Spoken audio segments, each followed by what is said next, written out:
Hey everyone, how you doing today? It's me, David, coming to you from my whiskey den here in Central Ohio.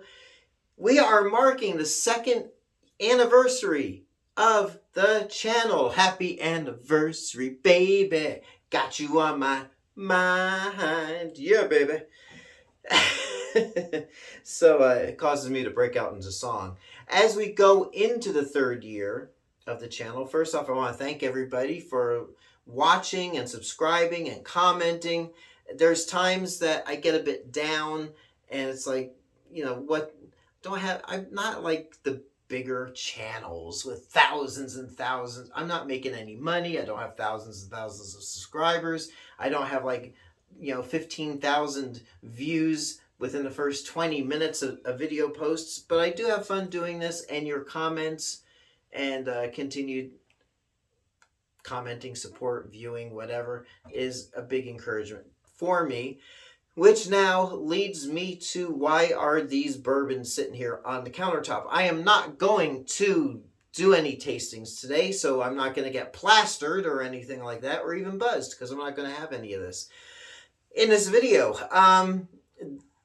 I have learned in doing this channel that my attitude about bottom shelf bourbons has changed quite a bit.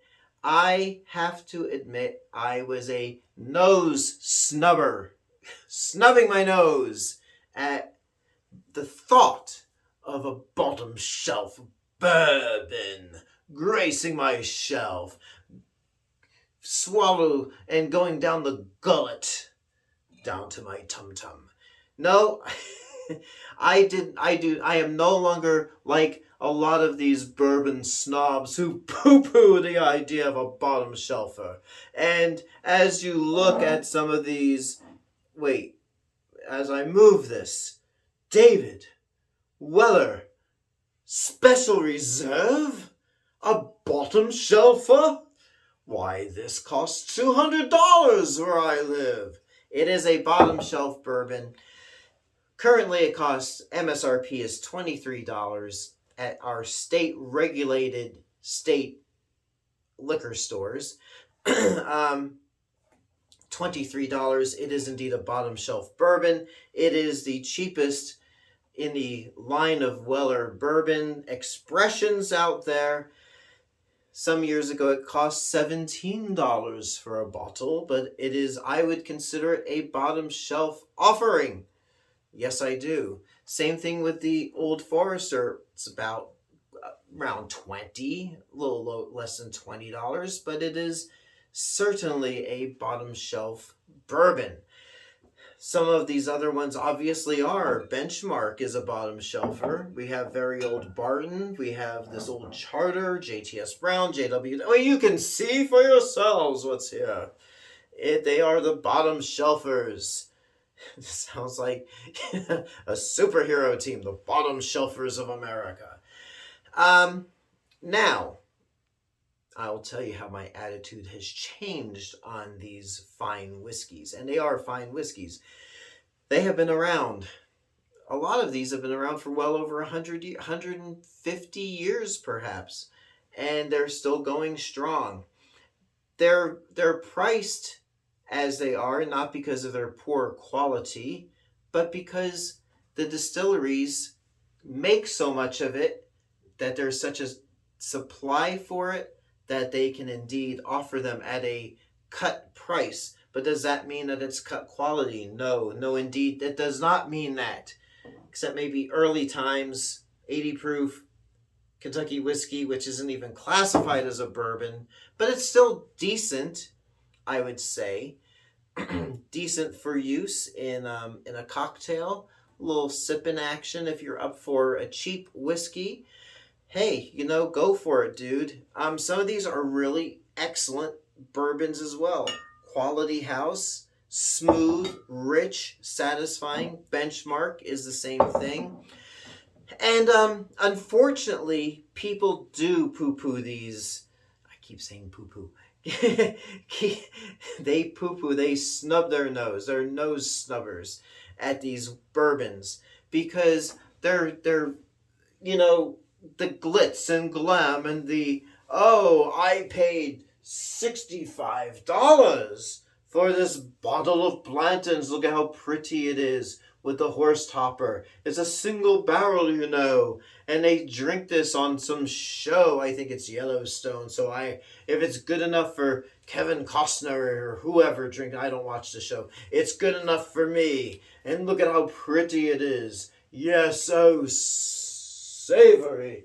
Or this blade and bow. Oh, it's got a key on it, and it's $60. I bought this at $50, but the price went up. And oh yes, it's aged. It's aged in a whatever process it is. And anyway, yes. So there you go. Oh yes, and they're blinded by the bottles. And the Willet pot still bottle. Oh, how can that be bad bourbon? Look at the bottle. And oh, it's so sexy and nice and blah, blah, blah, blah. But I'll tell you this. A beautiful bottle, a good bourbon does not make. It's what's inside that counts. And yes, some of these bottles are not exciting. In fact, Benchmark and Ancient Age are the exact same bottle. Some of the others, exact same bottles as some of the others. So, how and why? Why and how? Why should you give these bottom shelfers a look and a try? Well, first off, they're affordable. A lot of these here on the bar top, tops $15 for quality bourbons.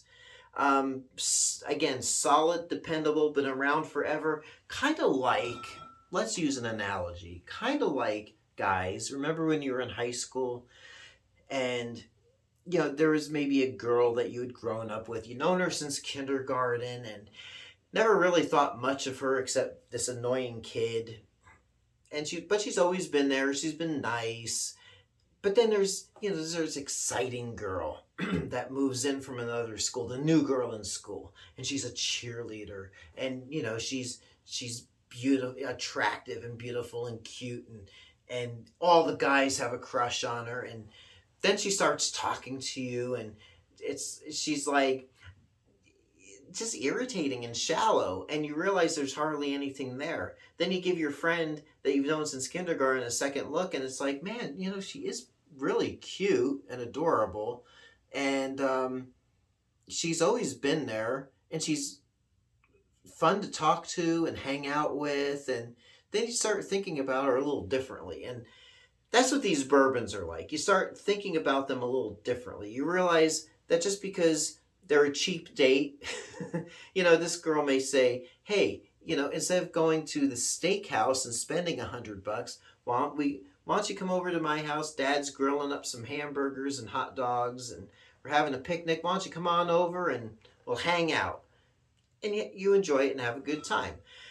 Like these bottom shelfers. Just like maybe, you buy this. I'm going to pick on Blade and Bow because this was the first expensive bourbon I bought, and I was so disappointed in it. And I realized, like I said before, a beautiful bottle does not make an excellent bourbon. And I've had this for a couple of years, and that's how I've been enjoying it. I mean, it's not even halfway done. Thin, shallow, no depth. So if you have, let's say, you got $50 you want to spend on bourbon, instead of buying one expensive bottle that might let you down and you'll regret it, I'll never get that $50 back. But you know what? For that $50, you can buy 3 or 4 of these, and you can enjoy each one of them. You can do your own little lineup, and there's nothing to be ashamed of. It's for your enjoyment. It's not for status. Nothing to snub your nose at. It's like this bottle of Blanton's. Oh, Blanton's, oh, you're so wonderful and beautiful. You're a grenade bottle, you're a single barrel. And oh, your cork is nice and beautiful. Snub, snub, snub. Don't be that guy, all right? Because I've learned, and according to the comments, a lot of comments I got on the channel, a lot of you really like these bottom shelfers. So, hey, we're going to do a few more bottom shelf tastings because, yeah, I'm kind of tired of buying expensive bourbon just to be let down, or not wanting to open a lot of them because I'll be disappointed. I might, some of these expensive ones I got unopened, I might trade for a few bottles of cheaper stuff. Who knows what I'll do, but time will tell. So there you go. Don't be a bourbon snob and try to impress your friends because you'll just be let down in the end. No, go for the bottom shelfers, all right? Even Weller, if you see it for MSRP, don't overpay. Go for it. I think you'll like it. But even with the Weller, a lot of people are like, it's not that great. But I like it. It's a solid, nice bourbon. So there you go. Thanks so much for watching. Your comments mean a lot to me. There's times that I feel like I just want to fold it up because, I don't have the subscribers and the viewership and all that. But, your comments really keep me going, and I really appreciate it. If each one of you tells one friend about the channel and they subscribe to it, I can double and actually maybe start making a little bit of money off of this. All right, I got a lot of bourbon I gotta pay for. Anyway, so there you go. Until next time, it is me, David, coming to you from my whiskey den here in Central Ohio. I hope your next pour is your best pour. We will catch you soon, and thank you so much for watching. Hey everyone, if you like what you see, please like and subscribe so you can be notified of future videos as they drop. Thanks for watching.